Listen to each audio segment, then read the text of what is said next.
اردن اور اسرائیل کے درمیان قدرتی گیس کی درآمد کا $10 ارب کی مالیت کا معاہدہ طے پا گیا ہے، جس کے تحت اسرائیل اردن کو ملک میں توانائی کی ضرورتوں کو پورا کرنے کے لیے گیس فراہم کرے گا۔ اردن حکومت نے اسرائیل کے ساتھ قدرتی گیس برآمد کرنے کے معاہدے پر دستخط کر دیے ہیں۔ معاہدے پر دستخط کے لیے اردن کی نمائندگی الیکٹرک پاور کمپنی، جبکہ اسرائیل کی جانب سے نوبل انرجی نے نمائندگی کی ہے۔ اس معاہدے کے تحت اسرائیل 15 سال تک اردن کی توانائی کی کمی پورا کرنے کے لیے اردن کو قدرتی گیس فراہم کرنے کا پابند ہوگا۔ اسرائیل کی جانب سے اردن کو گیس فراہمی کا سلسلہ 2019 میں شروع ہوگا، جس کی روح سے یہودی ریاست اردن کو 40% قدرتی گیس فراہم کرے گی، جبکہ اردن کی حکومت کے اسرائیل کے ساتھ گیس کی فراہمی کے معاہدے کے خلاف عوامی سطح پر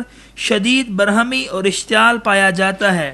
اردن کی عوام نے ملک کے کئی شہروں میں پرامن مظاہرے بھی کیے ہیں۔ اردن کی عوام کا کہنا ہے کہ یہ معاہدہ یورپی دباؤ پر ہو رہا ہے اور اس میں امریکی دباؤ بھی سر فہرست ہے۔ دہشت گردی کے خلاف جنگ میں امریکہ کا اتحادی ہونے کے ناطے اردن یہودی ریاست کی تنہائی کو دور کرنے کے لیے ہمہ وقت مستعد رہتا ہے، اور حالیہ معاہدہ بھی اسی سلسلے کی کڑی ہے۔ ان کا مزید کہنا ہے کہ اردن کے معاہدے سے اسرائیلی خزانے میں جانے والے رقوم کو یہودی ریاست فلسطینی شہروں پر قبضے اور فلسطینی مسلمانوں کے خلاف اسلحے کی خریداری پر ہی صرف کرے گی۔ اردن کی عوام کی طرح فلسطینی اتھارٹی اور فلسطین کے دیگر دھڑوں نے بھی یہودی ریاست کے ساتھ اردن کے اس معاہدے کو شدید تنقید کا نشانہ بنایا ہے، اور انہوں نے اس معاہدے کو یہودی قبضے کے ساتھ امداد سے تعبیر کیا ہے۔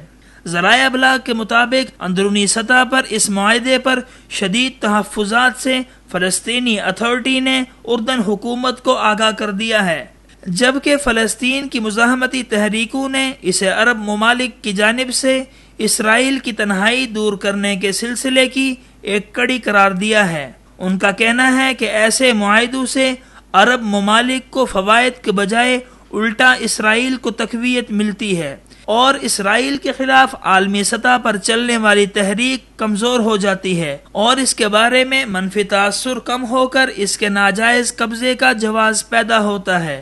دوسری طرف اگر دیکھا جائے تو اسرائیل عرب ممالک کے ساتھ بہتر تعلقات اور اس نوعیت کے معاہدوں کو اپنے حق میں کیش کرا کر اسے عالمی برادری کے سامنے اپنے حق میں پیش کرتا ہے، جس کے نتیجے میں اسرائیل کے خلاف یہ تاثر جاتا رہتا ہے کہ وہ ایک استبدادی یہودی ریاست اور قابض قوت ہے۔ اس کے ساتھ ساتھ دوسری جانب فلسطینی مزاحمتی تحریک کو اس سے شدید نقصان پہنچتا ہے۔ دیگر عرب ملکوں سے اپنے تعلقات دکھا کر اسرائیل یہ تاثر دینے کی کوشش کرتا ہے کہ فلسطینی مزاحمت کار انتہا پسند اور متعصب ہیں، اس لیے وہ اسرائیل کے ساتھ امن مذاکرات اور مصالحتی عمل کے لیے تیار نہیں ہوتے، اور اسی طرح فلسطینی مقدمہ کمزور ہو کر پس منظر میں چلا جاتا ہے، اور جواب میں اسرائیل کے ظالمانہ قبضے کو مزید تقویت مل جاتی ہے۔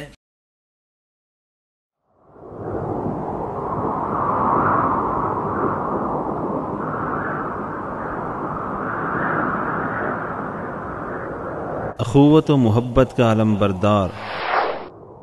وصال اردو۔